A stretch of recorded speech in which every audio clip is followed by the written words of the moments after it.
امبارح سمعنا كلام ان في انديه كتير جدا رفضت فينيسيوس جونيور، ووكلاء اعماله عرضوه على اكتر من نادي ومحدش ابدى اهتمام. طب ما احنا عايزين نعرف الانديه دي بترفضه ليه. ولا لا لا مش عشان الكلام اللي انت فاكرني هقوله لك ان هو وحش او ان هو لا لا، الموضوع بره خالص عن الرياضه وبره خالص عن مستواه في الملعب. مختلف مع فينيسيوس جونيور كرويا الفتره الاخيره، لكن اللي بشرحه لك دلوقتي دي نقطه تانية خالص، ودي حاجه من ضمن شغل. بص يا ابو الكباتن، الموضوع شرحه روما المنينه والموضوع ابسط من البساطه ومنطقي جدا. هي الفكره كلها في فترة ما فينيسيوس جونيور كان في التوب ليفل، الفترة اللي جاب فيها دوري أبطال أوروبا اللي فلقنا بيه من ساعتها يعني، وجاله العرض الجميل من السعودية بعقد مليار يورو، كعقد كامل. يعني الرقم ده مش بس أغرى اللاعب ولا أغرى وكلاء أعماله، الرقم ده أثر على المحيط بتاع فينيسيوس جونيور كله، وكل الناس كانت عايزة تتدخل عشان تنولها من الحب جانب زي ما بيقول. على فكرة الكلام اللي أنا بقوله لك ده جايبه لك من الصحافة، مش رأي شخصي ولا حاجة. يعني الفكرة كلها وقت الصفقة بتاعت السعودية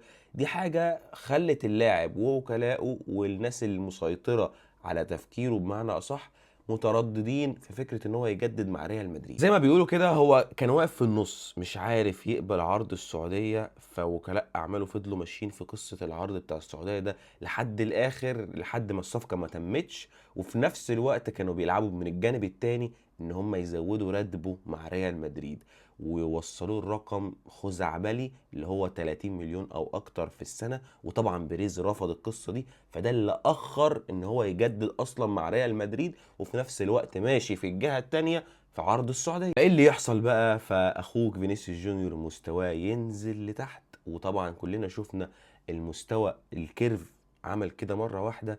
فطبعا عرض السعوديه راح، وطبعا متطلبات وكلاء اعماله بالارقام اللي طالبينها اللي هي 150 مليون عشان اللاعب ينتقل، ومكافأة توقيع، و30 مليون راتب ده غير الضريبة، كل الكلام ده بقت ارقام خزعبليه على مستواه الحالي. فاصبح الارقام كبيره لان دي الارقام اللي كانوا بيتكلموا فيها لما كان في مستواه وهو في توب ليفل، مقارنة بمستواه دلوقتي. فأصبح الموضوع شبه مستحيل إن أي نادي يقبله. ده كلام منطقي الصراحة. المفروض إن هم ينزلوا الأرض الواقع ويعرفوا مستوى اللاعب اللي هم بيسوقوا له دلوقتي، ويبتدوا يسوقوا له بالسعر اللي يناسبه.